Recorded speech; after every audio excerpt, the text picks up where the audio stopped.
Hi everyone, Pat Winter here.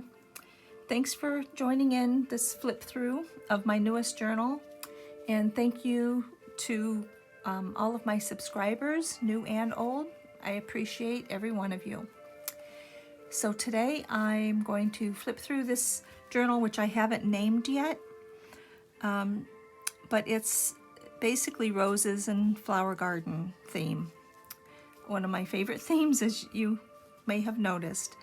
For the cover, it's a hardcover, and I just put a fabric image of a pretty little girl with, looks like dogwood blossoms in her hair, and this lace collar, which is the reason I put on a lot of the vintage or the antique laces. And then an beaded sequined applique, and a piece of the India sari, one of the florets. And this is just a doily that wraps around. I left this open for a pocket, which you can slip something in. I'll probably slip in a note for whoever gets this. So anyway, she has 120 sides. She's 5.5 inches by 7 inches. And I just, when I was cleaning up in here and organizing a couple weeks ago, I found a packet of already printed kits from a couple years ago, and they were all printed, and the corners were all rounded and stuff, so I thought I'm going to use it and make a journal, and this is what it became. So the inside cover, I just took a piece of plaid fabric and did a little crazy quilt, or not crazy quilting, silk ribbon embroidery to match the theme, and it's a pocket. This card is from OAWA, OAWA, on a whimsical adventure, I believe. And I'm just going to list, once I find all of the digital designers, that their kits and papers and ephemera that I used in this, I will write it under the video. But at this point, I don't know who a lot of them are, because like I said, it was 2 years ago and I didn't keep very good records. So anyway, let's go through this. I printed this off or onto mulberry paper, and then I just used the brush and, you know, cut it out basically. I thought that was pretty, and it kind of went with the same colors. So I just used a little tuck spot, butterfly, and a rose, and a couple pieces of washi from chapter 1. Well, anyway, there's a couple pieces in there. And I did put page tabs on most of the pages that did not have a piece of lace, or ones that flipped out. I didn't, of course.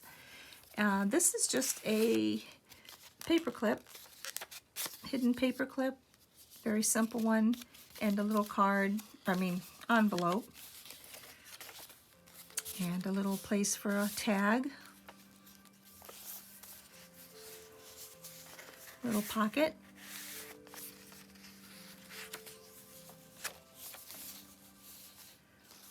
another little pocket, and this is you can write on the back of it, just some tickets.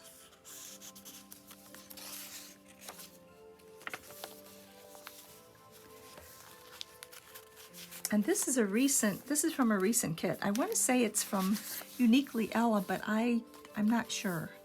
But it was just a ribbon, or with a little bow, and I just thought it would be perfect for a belly band type thing. This is a vintage prescription, just an old piece of cardstock. I tried to leave a lot of space to write pages that were decorative, but you could still read them if you wrote something. Piece of sheer Swiss dot fabric, And on the other side, I love this. This is also on a whimsical adventure. I love that little picture of the girl watering can. Just a flip up.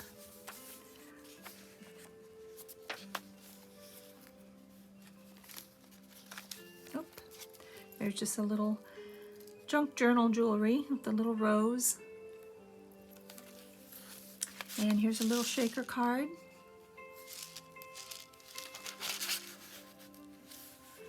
And I do know that this is a Shabby Art Boutique. That was from her Easter, but it was just so cute with the stitching and just like looked like a little country garden to me. And this is a G. Kerr, one from one of her kits. I just used it as a center dangle.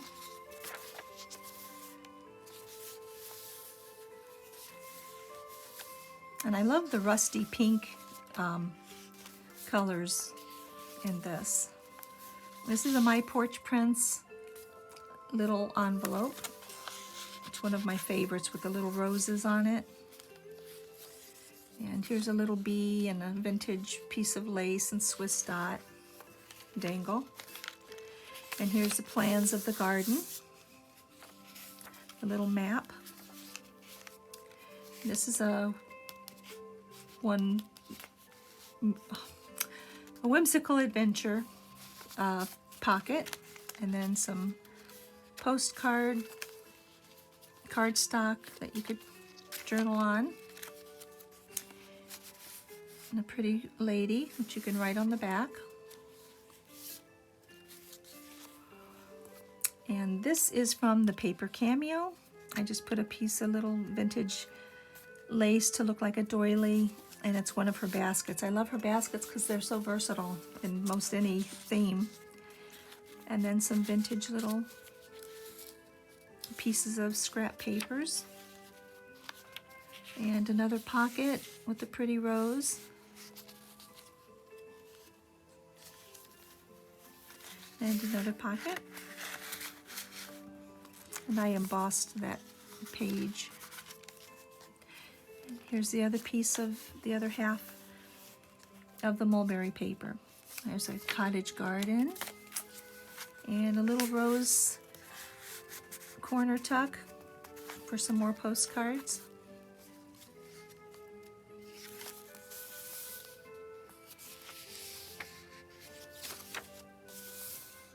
I just did a little collage. Not that this page really needed it, but it was just makes it more interesting. And this is from an Edith Holden book. On the other side has a little hydrangea tuck.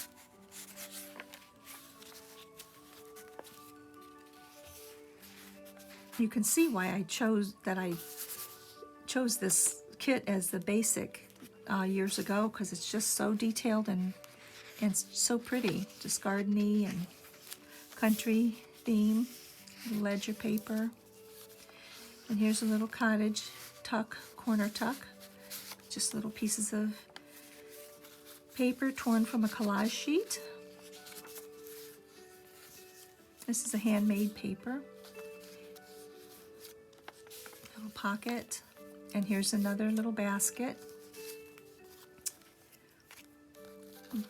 with little papers to write, little cards to write in from papercameo.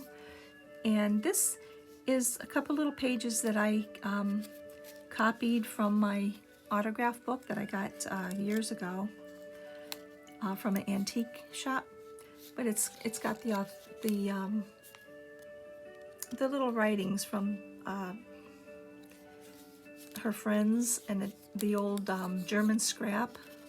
It all shows up, but I just copied a few pages and I turned it into a little autograph book of the little girl who's on the cover. And here's a hidden paper clip. Just a very basic with a pretty envelope that you can tuck away secret messages. And here's a little belly band, put something in there. And here's a garden rake. And a nice size postcard tucked behind an envelope that has a little piece of Velcro. And inside is a skeleton leaf, the golden skeleton leaf. And that's been handed down in her family for several years.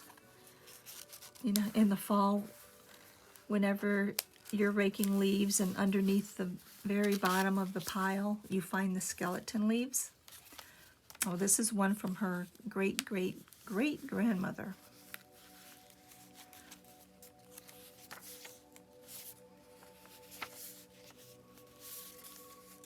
There's plenty of space to write.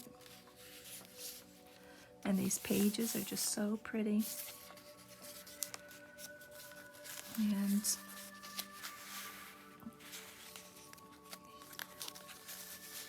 And this is her best friend, and it's on a cloth that you could turn into something. You can use it as a slow stitch project or frame it, but it is a cloth image. And some ephemera, and I printed this on the mulberry paper. Here's a pocket in here for just a couple of pages to write on, to journal. And this is just a napkin. I just thought it was so pretty. I didn't really want to decoupage it, so I just put it in here as a leaf.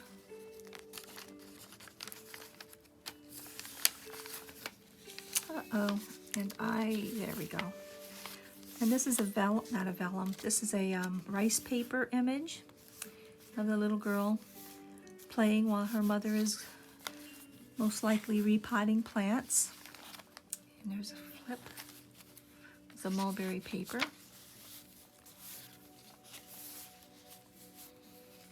And just a little fabric, or a bow with a button and a little butterfly that you can write on. On the other side are just a couple of pieces of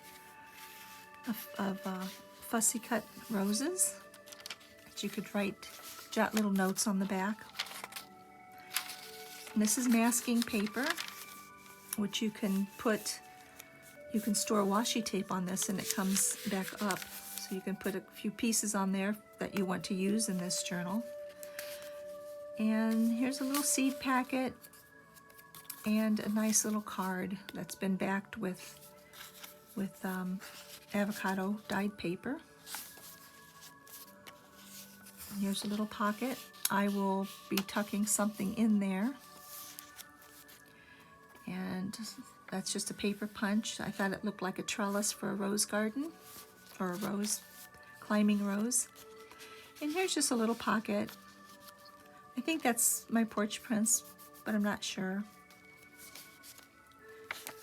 I'll figure it out. Just a little dangle.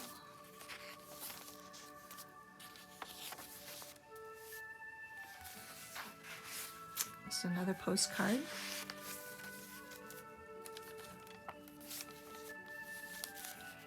This is just a little corner tuck for some tiny papers to jot on. And these are from Shabby Art Boutique, and they are clear matte stickers. And then another little seed packet and a little saying, "Flowers grow out of dark moments."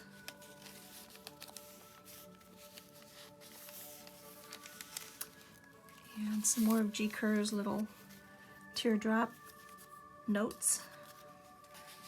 I just tuck them down inside of the butterfly wings, which I will do later.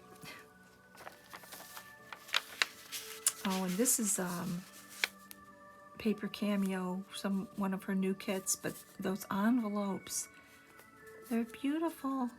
And I just haven't put anything in here. I might put something in there, but I love that. It looks like it's embroidered for not cut lace. Some type of lace, I can't think at the moment. And then just a tag. This is a Shabby Art bunny from one of her kits. But bunnies are always in gardens, so There's one. And this is just a flip out.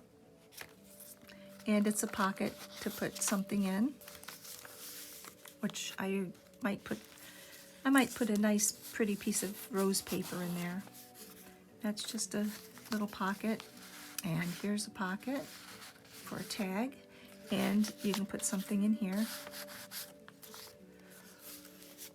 And that is it. This is going to be sewn. I just haven't decided what to do with this, because the front, I did the embroidery. I don't know if I should do the back. Maybe I will. I don't know. If I did, I would turn it upside down. Nope, that would look silly. I don't know. But anyway, there she is. I haven't got a name for her yet, but by the end of the day, I should. So I had the time, so I thought I would just share her with you. So thanks for watching and have a great day. Bye.